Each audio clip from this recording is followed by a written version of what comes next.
Bienvenue à notre rendez-vous avec l'espoir et la transformation. Bienvenue à Pécheurs sauvés par grâce.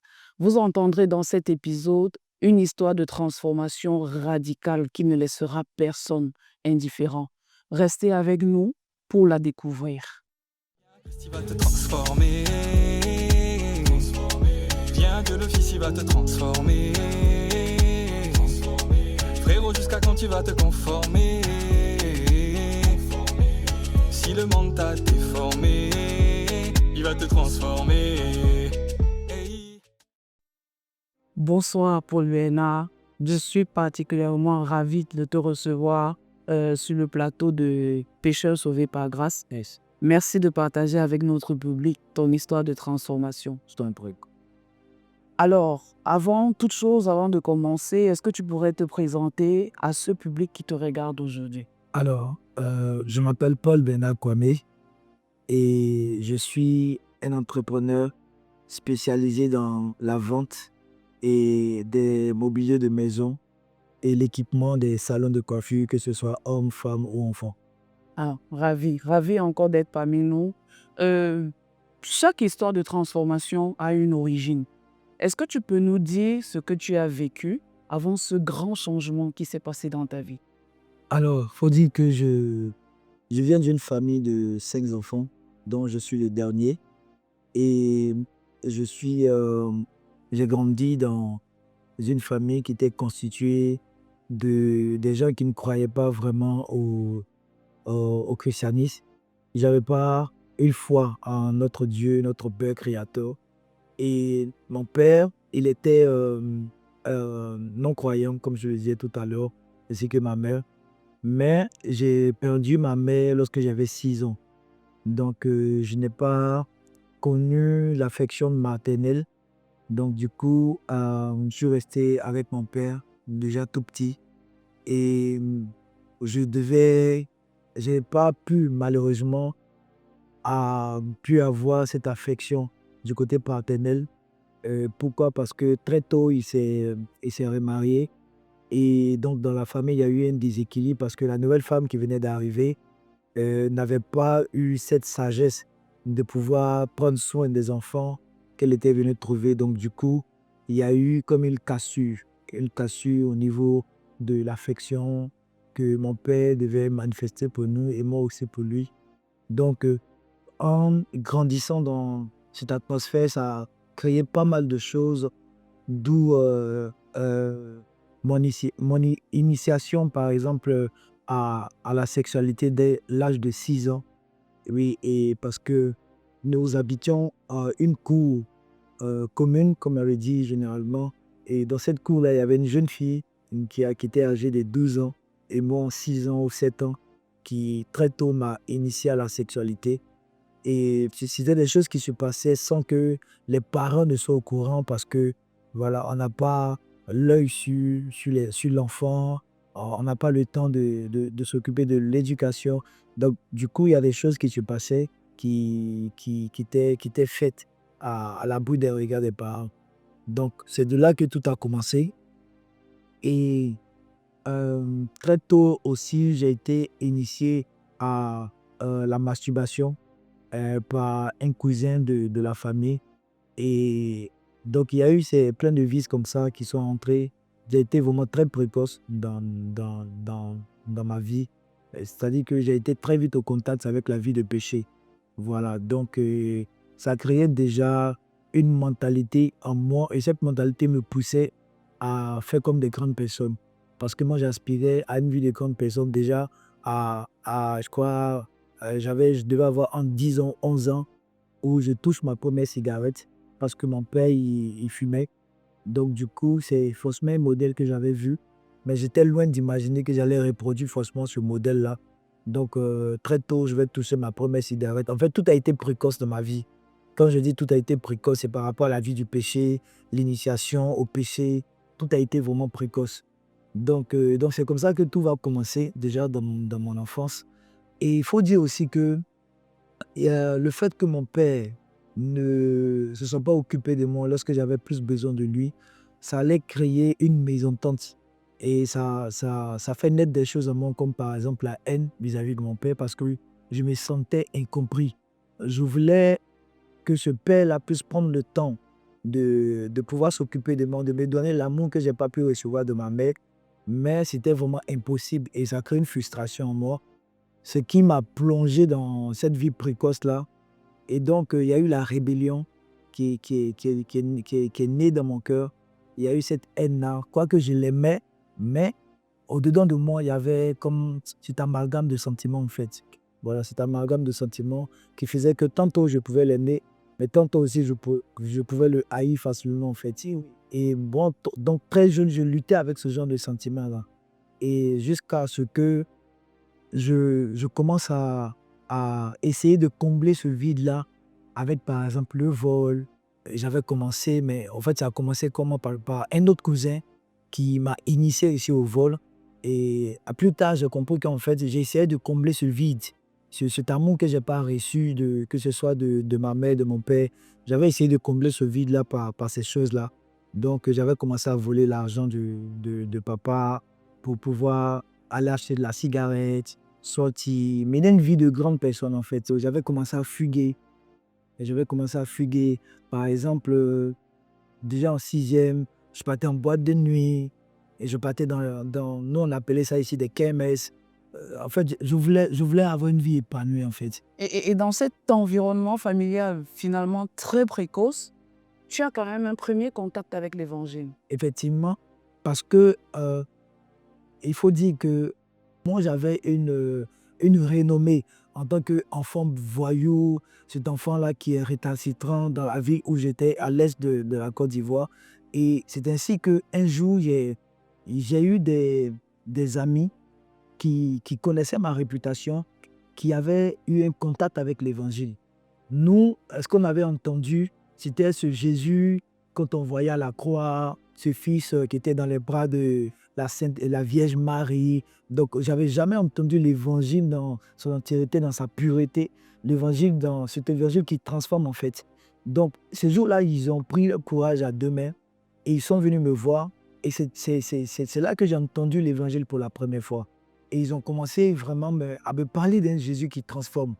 Je ne me rappelle pas mot pour mot les paroles qu'ils m'ont dites, mais ces paroles étaient assez quand même puissantes Oui. pour m'attirer en fait à l'église en fait. J'ai eu envie de les suivre et d'en savoir plus sur cet évangile dont ils étaient en train de me parler. Et tu les as d'ailleurs suivis? Effectivement. Et c'est comme ça que j'ai répondu à leur appel.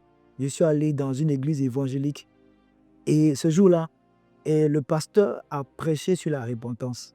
Et ça fait plusieurs années aujourd'hui parce que c'était en 2001, 2002. Je ne me rappelle plus du message, mais je savais qu'il parlait de la repentance. Et cela a suscité en moi une conviction de péché. Et je me rappelle que je pleurais sur mon péché et ça a créé une conversion, mais un changement radical de mon cœur. De sorte à ce que, mais du jour au lendemain, cet enfant récalcitrant, cet enfant qui était je veux dire, en désaccord avec son parent, et j'ai compris en fait qu'il y avait quelque chose qui était entré en moi, mais qui me donnait de ne plus pouvoir vivre cette vie que j'avais avant. Et moi qui étais cet enfant turbulent, j'avais commencé à avoir envie de connaître plus davantage ce Jésus qui m'avait été présenté parce qu'en lui, je voyais cet espoir-là qui pouvait me réconcilier non seulement avec mon père, mais aussi me changer. Parce que c'est vrai que je vivais cette vie, mais j'espérais de tout mon cœur changer. D'ailleurs, mon père, de son vivant, il essayait tant bien que mal de m'envoyer parfois chez des féticheurs. Et je me rappelle qu'il m'avait envoyé, par exemple, un jour dormir dans un cimetière parce qu'il y avait un grand marabout qui était arrivé. Et mon vieux espérait que de par ce féticheur ou ce marabout, je puisse changer, je puisse avoir une nouvelle vie. Mais ça ne marchait pas. Et c'est une transformation qu'il a vue quand j'ai été content de cette... Effectivement. Et quand il a vu cette transformation, tout de suite, il a demandé à mon cousin, mon grand cousin, d'aller s'enquérir de l'information, d'aller à la source et de comprendre en fait, d'où est venue cette transformation. Et donc, le vieux, il avait demandé à ce que je reste dans l'église. Et tu en deviennes pensionnaire? Effectivement, parce qu'il avait peur que l'enfant puisse changer négativement à nouveau. Donc, c'est comme ça que moi, je deviens pensionnaire de l'église et je reste là-bas comme Samuel dans la Bible, en fait. Et donc, c'est là-bas que je vais commencer à avoir mes premiers pas avec le Saint-Esprit. Et donc, très tôt, j'avais commencé à aimer la vie de prière, la vie de consécration, mon amour pour les choses de Dieu. Je devenais plus excellent à l'école. Et on m'avait appris même à aller évangéliser dans les rues. Donc, ma vie, toute la ville avait vraiment témoigné de ce que le Seigneur avait fait dans ma vie à cette époque-là. Donc, alors que tu coules dans ce flot-là, il y a un événement malheureux qui arrive. Effectivement. L'événement malheureux, c'est que quelques mois plus tard, mon père qui était malade, il va rendre l'âme. Et après, il faut dire que mes frères et mes soeurs étaient dans une autre ville, donc ici à Abidjan. Donc, il fallait maintenant les rejoindre. Donc, moi qui étais tout nouveau chrétien, je vais revenir retrouver mes parents, c'est-à-dire mes frères et mes soeurs dans une nouvelle vie. Et quand j'arrive, en fait, ce qui se passe, c'est que cette vie dont j'avais rêvé dans la petite ville là où j'étais, Oui. je retrouve cette ville ici à Abidjan. Oui. Je me rappelle que quand j'arrive, je tombe sur un grand maquis. Nous, ici, on appelle ça des maquis. Mais c'était un grand espace où il y a de la musique mondaine. Et moi qui étais tout jeune chrétien, je me suis laissé emporter par ça. C'est comme un vent qui m'avait tout de suite percuté. Et ça m'avait tellement percuté que j'ai oublié mes fondements bibliques. Donc là, tout de suite, là, c'est comme un envoûtement. J'allume ma première cigarette et là, je sombre à nouveau dans le monde. Donc, Mais quand tu sombres, comme tu me le disais, il y a quand même des moments où tu reprends conscience. effectivement, Tu dis, c'est pas la vie que je dois vivre. effectivement, parce qu'il y a une sémence qui avait déjà été injectée dans mon cœur. Et cette première rencontre authentique avec le Saint-Esprit me donnait de pouvoir être nostalgique. C'est vrai que j'étais retourné dans le monde, j'avais rétrogradé, mais au fond de moi, il y avait cette envie-là de pouvoir revenir. Mais je n'avais pas la force. Et puis, je n'étais pas entouré aussi, parce que c'est là qu'on comprend l'importance d'être entouré par une famille chrétienne. Donc, tous ceux, j'essayais tant bien que mal de pouvoir revenir, mais c'était une vie chrétienne en dents de scie. Tantôt tu reviens, tantôt tu tombes. Et là, c'était vraiment compliqué jusqu'à ce que je puisse tomber sur une vidéo d'un groupe de jeunes qui étaient venus en Côte d'Ivoire et qui faisaient l'apologie du coupé-décalé. Donc, c'est là que je vais complètement sombrer parce que dans le coupé-décalé, ce qui m'a attiré, c'est que ça mettait en exergue l'instinct de vie. Ok. Ça mettait en exergue, je veux dire, ce que tu as et ce que tu es. Donc, c'est venu nourrir mon ego, en fait. Donc, je me suis rappelé que déjà tout petit, j'avais eu envie de pouvoir vivre cette vie. J'avais eu envie de pouvoir m'affiner. J'avais eu envie de pouvoir m'évader dans ce milieu de vie-là. Et quand je regarde le coupé-décalé, je vois dans ce mouvement, si tu veux, un abri, si tu veux, un mode de vie dans lequel je peux me plaire. Mais le problème, c'est que je n'avais pas d'argent pour pouvoir gérer cette vie, pouvoir mêler cette vie. Parce que c'est une vie où tu dois montrer comment tu t'habilles, tu dois avoir des belles voitures, tu dois avoir des belles femmes. Et donc, ça coïncide avec le mouvement du broutage. Parce que nous, à cette époque-là, lorsque ces jeunes sont rentrés en Côte d'Ivoire, on nous avait dit que c'était des jeunes qui faisaient du coupé et le décalé. Donc, après plusieurs renseignements, c'est là qu'on a compris qu'en fait, c'était des groupes de jeunes. La majorité, bien sûr, étaient dans des pratiques qui n'étaient pas vraiment catholiques. Et donc, dans ces pratiques-là, il y avait un phénomène qu'on appelait le broutage. D'accord. Donc, le broutage consistait à être ici, à aller sur la toile et puis développer un système qui va te permettre de pouvoir être en contact avec des Occidentaux ou des Africains et mentir pour vraiment mettre sur place une vie de mensonge pour pouvoir les attirer jusqu'à ce qu'on puisse te donner de l'argent. Donc, pour financer cette vie que tu as toujours rêvé de vivre, Effectivement. tu adhères à ce mouvement, le broutage. Sauf que ça te fait rentrer dans un cercle vicieux. Effectivement, parce que derrière ce mouvement, vous avez un péché appelé neutre. Ah oui. Et donc, j'entre vraiment dans un cercle vicieux d'où je suis libre de pécher, en fait. Parce que j'ai compris, en fait, que lorsque le diable te donne une richesse, en fait, cette richesse va te pousser à vivre dans la dépravation. Parce que le but, l'objectif du diable, lorsqu'il te donne, c'est qu'il veut te maintenir dans une sorte d'esclavage, dans une vie de cadenassé, dans une vie de liens, de chaînes et tout ça. Donc, l'argent, la célébrité, cette percée que je vais connaître dans le milieu du broutage va le plonger à fond dans la masturbation, dans la pornographie, dans tous les vices qu'on peut imaginer, tout ce qui était mauvais. Tout ce qui ne pouvait pas se faire aux yeux de Dieu. J'ai dit tout ce que le Seigneur condamnait, c'était des choses que je faisais. Sauf peut-être que tu es un homme. J'ai tout fait. Menti, volé. Et moi, je suis entier. Lorsque je me mets dans quelque chose, mais je suis vraiment extrême dans la chose. Donc, comprenez que j'étais vraiment extrême dans la masturbation, dans la pornographie, dans beaucoup de choses, en fait. Et cette vie-là, lorsque je la mène à fond, ça me donne de pouvoir être de temps en temps nostalgique par rapport à ma vie, cette rencontre que j'avais eue avec le Seigneur. Et c'est comme ça que je vais aller dans un autre pays, je pense en 2015, et parce que c'était les élections ici en Côte d'Ivoire.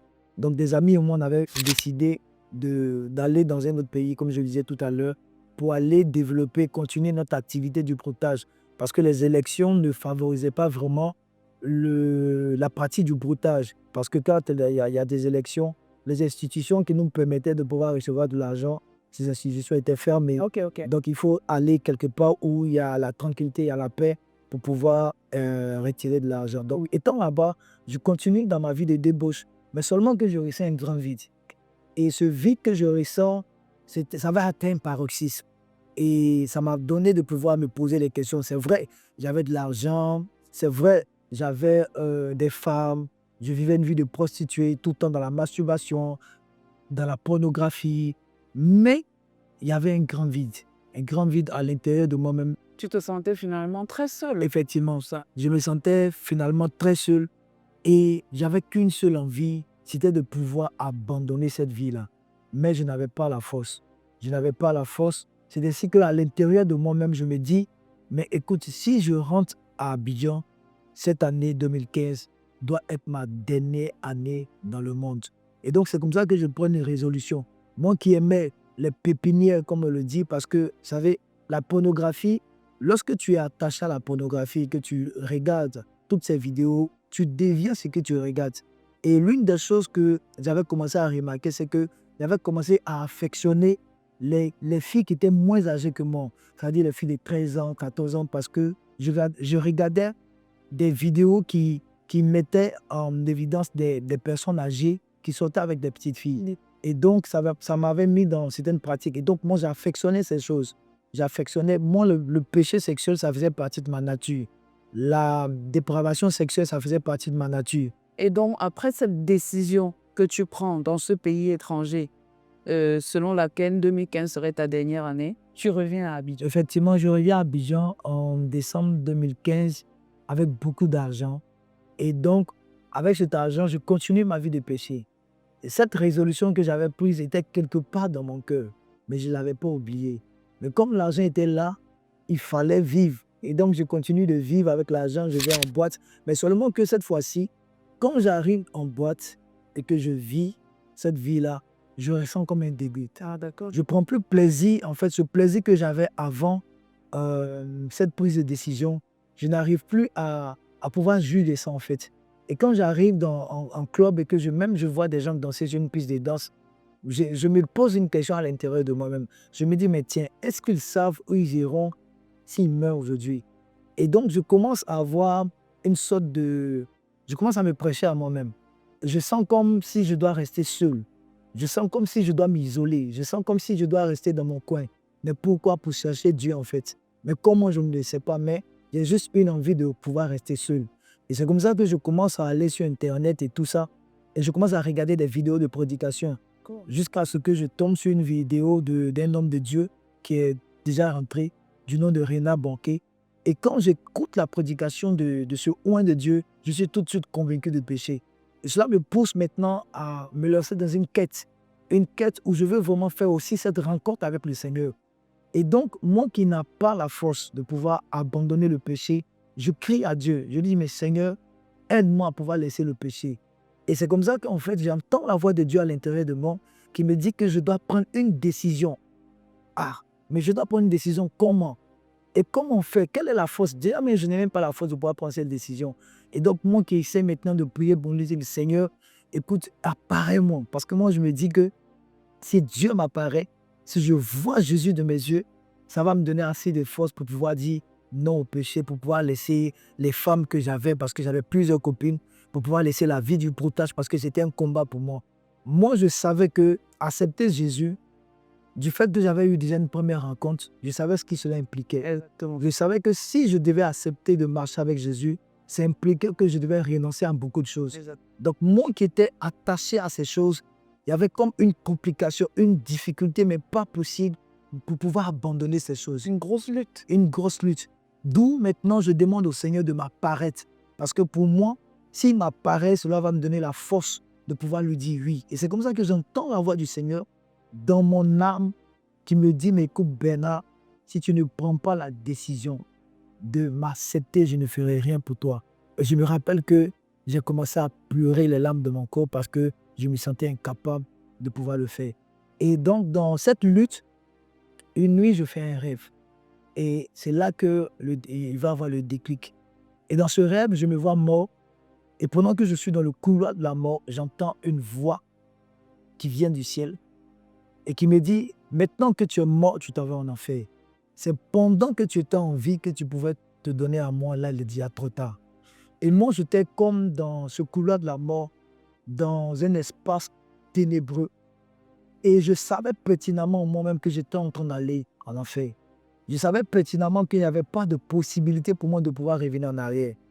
Et je pouvais juste parler au travers de mes pensées. J'étais en train de dire, on m'a parlé de Jésus que je n'ai pas écouté. Là, je suis mort, il est déjà trop tard pour moi. Je ne pouvais pas me défendre. Je ne pouvais pas dire, Seigneur, écoute, c'est parce qu'il y a eu ça que je n'ai pas pu prendre la décision. Je savais que je méritais d'être là. Et j'étais en train de partir. Puis subitement, je me suis réveillé. Et quand je me réveille, je touche ma poitrine qui bat à un rythme vraiment que je n'avais jamais connu. Et je me rends compte que là, je viens de faire une rencontre authentique avec le Seigneur Jésus-Christ, qui me demande de prendre une décision radicale.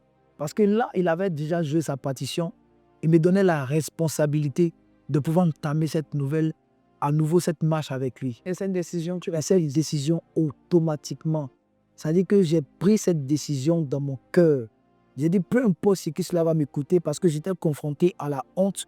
Le diable me faisait croire que si j'abandonnais cette vie, les gens allaient se moquer de moi. Oui. Parce que j'étais vraiment célèbre dans toute la Côte d'Ivoire, même dans les autres pays, à cause de la renommée que j'avais, à cause du broutage et à cause de ce manteau artistique que j'avais. J'étais sur les réseaux sociaux, je passais à la télévision. Donc pour moi, embrasser la vie en Christ allait susciter des moqueries. Enfin, c'est ce que le diable me faisait croire. Et c'était un combat pour moi. Et donc, plus il me parlait comme ça, j'avais commencé à me dire en moi-même. J'ai dit, mais écoute le diable, lorsque je vis des moments difficiles, les personnes pour qui tu veux que je n'accepte pas le Seigneur Jésus-Christ, elles ne sont pas présentes. Elles ne me viennent pas en aide. Elles ne viennent pas me consoler. Je vis seul mes problèmes, je ne vois personne. Mais pourquoi voudrais-tu que je puisse prendre ma décision en fonction de cette personne pour qui je n'ai aucune valeur? Donc j'ai dit, moi, je décide de marcher avec Jésus. Qu'on se moque de moi ou pas, je suis déterminé, je suis décidé. Et c'est là que je prends la première décision qui est difficile. Cette décision, c'est celle d'abandonner la maison où j'étais, ce petit confort dans lequel j'étais, pour pouvoir retourner en famille. C'est-à-dire, pour moi, c'était comme un retour en arrière. Et ça, effectivement, c'était une honte. Parce que tu as bâti ta vie pendant plus de 10 ans, tu as eu des biens et tout ça, tu dois tout abandonner, de rien répartir avec quelque chose et commencer une nouvelle vie. Tu seras confronté à des questionnements, tu seras confronté à des moqueries et c'est ce qui s'est passé. Donc lorsque j'arrive en famille, je sais ce qui m'attend. Donc la même nuit, le même jour, je n'ai pas attendu 2 jours, 3 jours. J'ai dit, mais écoute Bernard, il te faut faire une rencontre personnelle avec lui. Il faut que tu reçoives une puissance de Dieu. Sinon, soit tu vas retourner dans le monde à cause des moqueries, soit tu ne vas pas tenir dans cette marche chrétienne et tu vas retourner dans le monde. Et donc, pendant que tout le monde dormait, moi, je vais au salon. Il était peut-être 1, 2 heures ou 3 heures du matin. Et je commence à parler de mon cœur. Je commence à avoir une conversation avec mon sauveur, avec celui pour qui j'ai tout abandonné. Je lui posais la question à savoir, mais Seigneur, pourquoi est-ce que à chaque fois que je prends la décision de marcher avec toi, pourquoi est-ce que je reviens en arrière? Pourquoi est-ce que je n'arrive pas à persévérer dans la marche chrétienne? Et le Seigneur qui me répond au travers de mes propres pensées. Et lorsqu'il me répond, il me dit, mais à travers ma propre bouche, et ça va sortir de ma propre bouche, Et j'ai dit, mais Seigneur, c'est parce que je suis faible. Mais je te dis, ma sœur Prisca, lorsque j'ai fait sortir cette phrase de ma bouche, je sens un feu qui descend du ciel, mais qui vient sur moi comme un manteau. Et ce feu, lorsqu'il descend, ce feu ne vient pas pour me consumer comme pour m'exterminer. Mais c'est un feu purificateur, un feu doux, mais à la fois tranchant. Un feu qui vient comme pour me nettoyer complètement, mais qui vient aussi me donner de pouvoir me rappeler de tous les petits péchés que j'ai pu commettre pendant que j'étais dans le monde. Et ça me donne de pouvoir avoir un regret au fond. Ce qui me donne me pousse à pleurer, mais amèrement. Je pleure, je me rappelle que mais lorsque je prenais ma main pour pratiquer la masturbation, c'était comme j'étais en train de blesser le cœur du Seigneur. Lorsque je prenais mes pieds pour aller derrière des femmes, pour aller là où il ne fallait pas, c'était comme si j'avais utilisé le corps que le Seigneur m'avait donné pour pouvoir pécher contre lui. Et ça avait créé une grande tristesse à moi. Et c'est là que le Saint-Esprit me dit clairement, parce que tu es faible, je ferai de toi quelqu'un de fort. Et souviens-toi, lorsque tu seras fort, va encourager des personnes qui sont faibles. Et cela a été, si tu veux, cette parole qui bâtit jusqu'à présent ma vie chrétienne. Magnifique. Une magnifique histoire que tu viens de nous raconter là, Amen. Bernard. Et du coup, depuis cette rencontre, qui es-tu? Ah ouais, je suis une personne transformée. Comme le dit 2 Corinthiens 5, le verset 17, il dit que celui qui est en Christ est une nouvelle créature. Les choses anciennes sont passées et toutes choses sont devenues nouvelles. Je ne dis pas que avec ma nouvelle vie chrétienne, il n'y a pas eu de difficultés. Si. Mais ce qui me donne de pouvoir tenir ferme, c'est que c'est l'amour que Jésus-Christ m'a manifesté. Et cet amour-là, je me rappelle que j'ai essayé de chercher cet amour dans l'alcool, dans la sexualité, cet amour dans les hommes. Je n'ai pas pu trouver cet amour.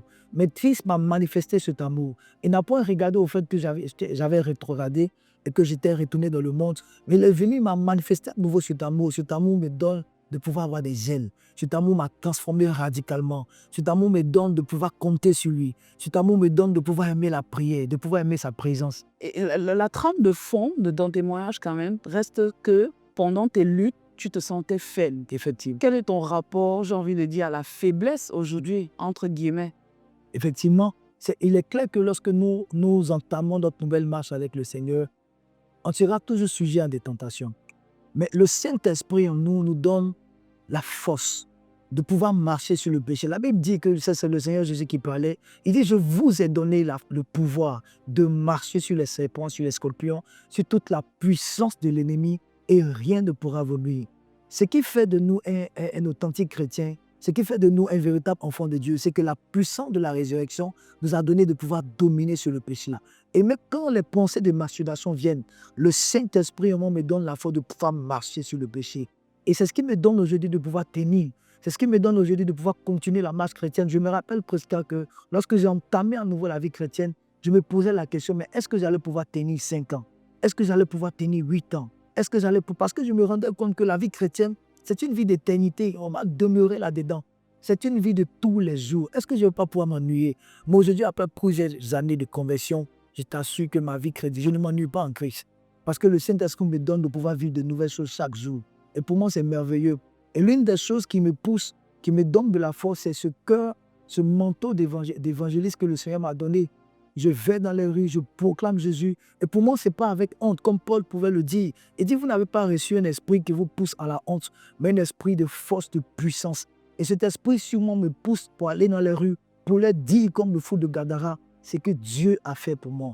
Pour moi, ce n'est pas une honte lorsque je suis dehors pour leur dire que j'étais dans la masturbation, j'étais dans le péché sexuel, j'étais dans le mensonge, dans le broutage. Mais lorsque Christ est venu dans ma vie, il m'a donné de pouvoir être délivré de toutes ces choses. Et je vais chaque jour pour leur dire ce que Dieu a fait pour moi. J'ai envie de crier Alléluia. Merci beaucoup Bernard. Merci d'être venu partager cette merveilleuse histoire de transformation avec notre public. Que ce témoignage en fait vous inspire à chercher la grâce de Dieu chaque jour. Aussi longtemps qu'on dit aujourd'hui, cherchez la grâce de Dieu. À très bientôt pour une nouvelle histoire de transformation.